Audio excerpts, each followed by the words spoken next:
अमरता का फल का रहस्य। आज हम जानेंगे अमरता का फल क्या है, किसने अमरता का फल पैदा किया, किसने उसे सींचा और किसने खाया।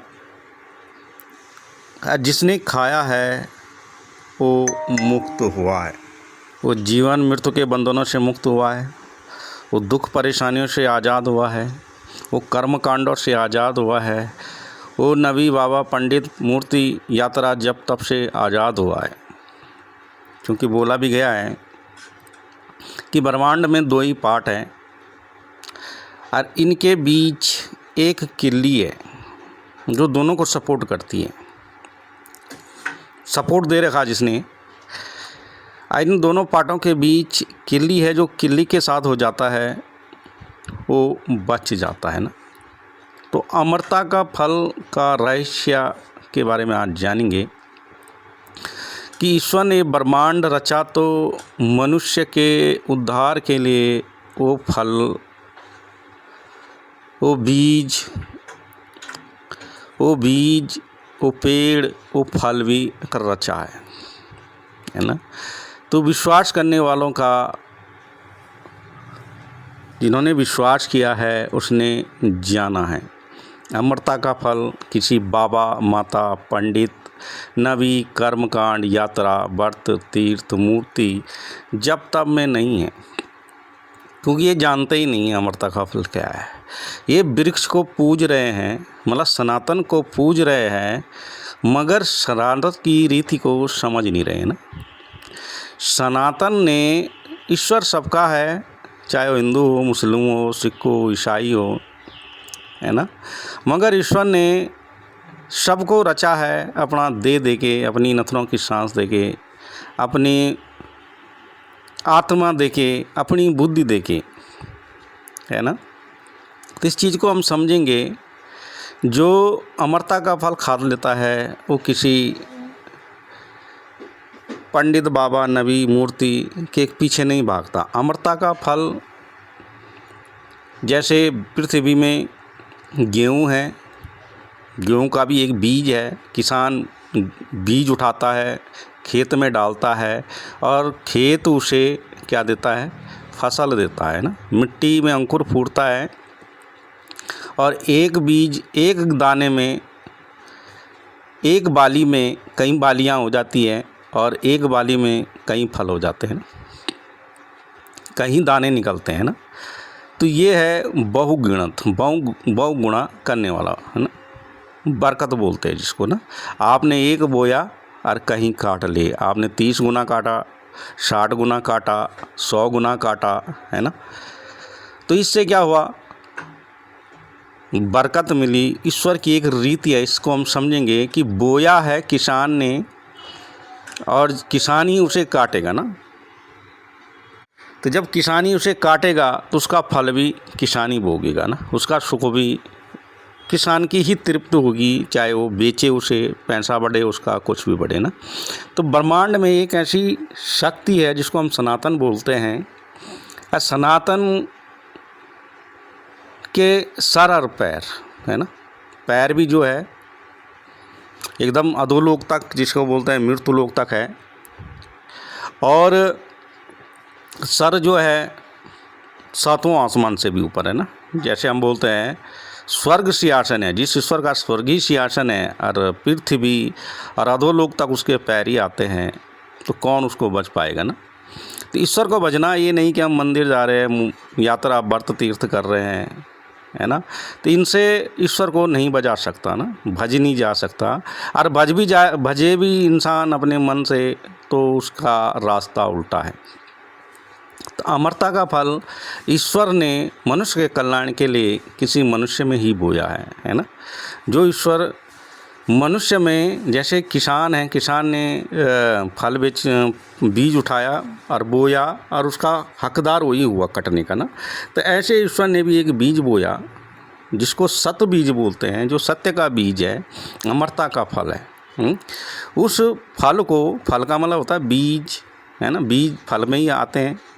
तो जो उस बीज को खा लेता है, तो वो फिर सींचता है उसको ना, सींचता है उस बीज को जब खा के ईश्वर की वो महिमा करता है, परमपिता की अद्भुत शांति मिलती है उसे, उसके अंदर निर्माण होता है, उसकी कुछ रीतियाँ होती हैं, है ना, उस रीतियों पे चलना होता है। सनातन की सदा एक ही रीति रही है, उस सदा के लिए सबके लिए एक जैसा है ना, चाहे हिंदू हो, मुस्लिम हो, सिख हो, ईसाई हो, छोटा हो, बड़ा हो, है ना, अछूत हो, छूत हो, है ना, मगर तिलकधारियों ने उसे सिर्फ अपने लिए गढ़ा हुआ है ना। ईश्वर किसका हुआ? ईश्वर उसी का हुआ जो उसकी रीति पे चल रहा है ना। तो विश्वास करने वालों के लिए मुक्ति मार्ग सरल है। जो ईश्वर के द्वारा बीज बोया जाता है, सीड ऑफ गॉड, परमपिता परमात्मा का बीज पनपता है धरती में नहीं, मनुष्य में, है ना। तो ईश्वर ने, जैसे किसान धरती में बीज बोता है, वैसे ईश्वर ने मनुष्य के अंदर एक बीज बोया है। अब वो बीज बहुगुणित होता है, फल लाता है। जैसे एक गेहूं का दाना कई दाने हो जाते हैं, है ना, कहीं उसमें बालियां आ जाती हैं एक ही दाने पे, है ना। तो ऐसे ही मनुष्य के अंदर भी वो बीज पनपता है, जो बीज ईश्वर के द्वारा आया है। तो वो बीज फल लाता है, रंग लाता है। उस बीज का फल लाने का तरीका है, वो सुख देता है, शांति देता है, समृद्धि देता है, आनंद देता है। तो उसी बीज से ईश्वर को मनुष्य पहचान सकता है ना। सत्य का बीज जमीन में नहीं, बल्कि ज़मीन के वासियों में। ज़मीन के वासी कौन है? जो जिनको प्राण मिला है, हड्डी मांस मिला है, बुद्धि मिली है, ज्ञान मिला है ना, वो उनमें अंकुरित होता है। तो जिस में अंकुरित होता है, उस स्त्री पुरुष में उसके गुण भी पैदा होते हैं ना, समझ गए। तो अमरता का फल बीज, अमरता का फल का बीज मिट्टी में नहीं, मनुष्य के हृदय और मन में अंकुरित होता है। जो उस बीज को मुंह में से खाता है, वह सनातन ईश्वर की इच्छा को पूरा करता है। कि ईश्वर की इच्छा है कि कोई नाश न हो, सब जीवित रहें, मुक्ति पाए, कर्मकांड से भ्रम से उनका छुटकारा हो, दुख परेशानियों से छुटकारा हो, है ना। तो अमरता का फल किसी बाबा, माता, पंडित, नबी, कर्मकांड। अब बाबा माता जो होते हैं, ये दिखा देंगे कि ये ईश्वर है ना। आकाश को दिखा देंगे, इस वायुमंडल को दिखा देंगे कि ये ईश्वर है ना। मगर ये तो अंदर गया ही नहीं, पनपेगा कैसे, है ना। जब मुँह से खाएगा आदमी, तभी तो, जब बीज को मिट्टी में डालोगे तभी तो फूटेगा। तो जब उस बीज को आप खाओगे, उस फल को खाओगे, ईश्वर ने सदा के लिए गढ़ा है ना। अमरता का फल का रहस्य किसी बाबा, माता, पंडित, नबी, कर्मकांड, व्रत, तीर्थ, मूर्ति पूजक के पास उस वृक्ष, वो वृक्ष को दिखा सकते हैं, न कि उसको खिला सकते हैं ना। है ही नहीं उनके पास, खाएंगे क्या, है ना। पेड़ को पूजने से तो पेड़ फल नहीं देगा, है ना। बीज को मिट्टी में डालोगे, अंकुरित होगा, फिर उसमें पेड़ बनेगा। पेड़ बनने के बाद उसमें क्या होगा? फल आएंगे ना, है ना। तो ये होती है सनातन की रीति। सनातन ईश्वर ने वो पेड़ लगा दिया है, उस बीज को बो दिया है किसी मनुष्य में। अब जब तक मनुष्य उस फल को नहीं खाएगा, उस बीज को नहीं लेगा और उसको सींचेगा नहीं, तो वो अमरता का फल, वो अमरता का अधिकारी कैसे हो सकता है, मुक्ति का अधिकारी कैसे हो सकता है ना। तो ब्रह्मांड की से हमें सीखना है। मनुष्य को बुद्धि दी है तो ब्रह्मांड से सीखना है। ब्रह्मांड मतलब ईश्वर से सीखना है। जब तक सीखोगे नहीं कि इसके लिए ईश्वर ने किसान को भी एक दिया है ना, किसान कैसे खेत में बीज बोता है, कैसे वो फल। तो ऐसे ही जब उस बीज को, ईश्वर के बीज को मुंह से हम खाएंगे, तो मुंह से खाएंगे तो हमारे हृदय में जाएगा, आत्मा में जाएगा, हृदय में बैठेगा, मन में आएगा। तो जब हृदय में बैठेगा, अंदर हृदय में बैठेगा, तो हमारे मन से बातें वैसी आएगी, सनातन रीति हमारे अंदर आएगी। हम किसी भगवा वेश में नहीं होंगे, किसी लाल पीले वस्त्र में नहीं होंगे, किसी उत्पाती की पूजा नहीं करेंगे, है ना। हम मूर्ति, जैसे बोला भी गया है, मेरा कष्ट उठाना मुक गया। मंदिर, व्रत, तीर्थ, कर्म कांड करना मेरा ये जो कष्ट उठाना था, 4 बजे नहाना, 3 बजे नहाना, छुआछूत, ये सब कष्ट जब मुक जाते हैं तो उस स्त्री और पुरुष जिसके पास वो आत्मा का फल है, उस फल के गुण है ना, मिठास, फ्लेवर बोलते हैं आजकल की भाषा में, है ना, फ्लेवर। तो उसके फ्लेवर यही है कि वो फालतू बातों में, ड्रामाबाजी में, दिखावे में, कर्मकांड में, किसी भोजन खिलाने में, पिलाने में नहीं रहता। वो वैसे अपने मन से उसको बज रहा है और उसके गुण गा रहा है, उसको कहीं दिखाने की ज़रूरत नहीं है ना। तो ये है कि अमरता का फल, ईश्वर का एक मैसेज है कि अमरता का फल पृथ्वी में उपलब्ध है।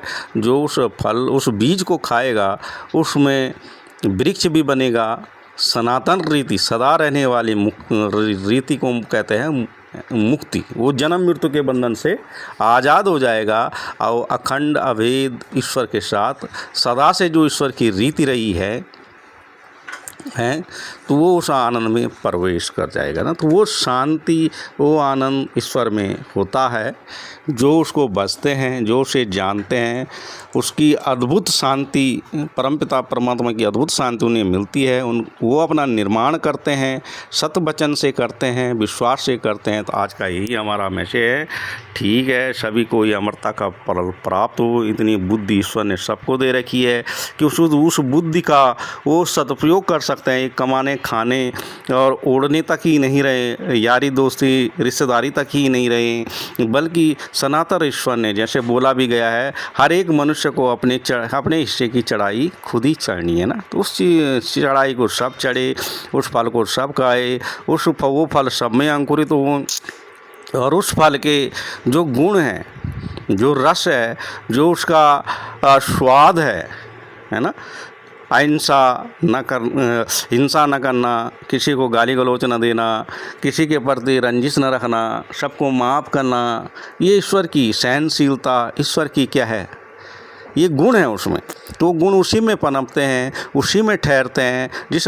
जिसने वो ब्रह्मांड के राजा, सम्राट ईश्वर जिसको बोला गया है, जिसको परमपिता परमात्मा भी बोला गया, परमेश्वर भी बोला गया है, खुदा भी बोला गया है ना। तो हम किसी दिखावे में, वेशभूषा में, किसी की मूर्ति में, किसी की शक्ल सूरत में विश्वास न करें, बल्कि ईश्वर के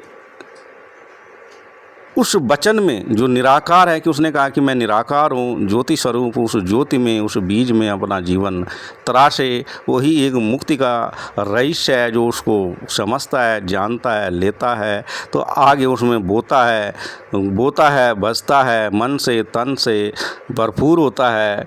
तो कोई भी उसे न मृत्यु मार सकती है, न कोई भी ब्रह्मांड में ऐसी शक्ति नहीं है। जैसे बोला है, जो इस बीज को खाएगा, जो मुझे जान लेगा, न मैं उसे छोड़ूंगा, न त्यागूंगा। न कोई ब्रह्मांड में, पृथ्वी में, संसार में, न किसी मूर्ति में, किसी जप तप में, न कर्म कांड में, न किसी बाबा में, किसी भी में भी ऐसी शक्ति नहीं कि कोई उस मनुष्य को मेरे हाथ से छीन सकता है। क्योंकि उसने मेरा अमरता का फल खा लिया, वो बीज उसने अपने मुंह में डाल लिया।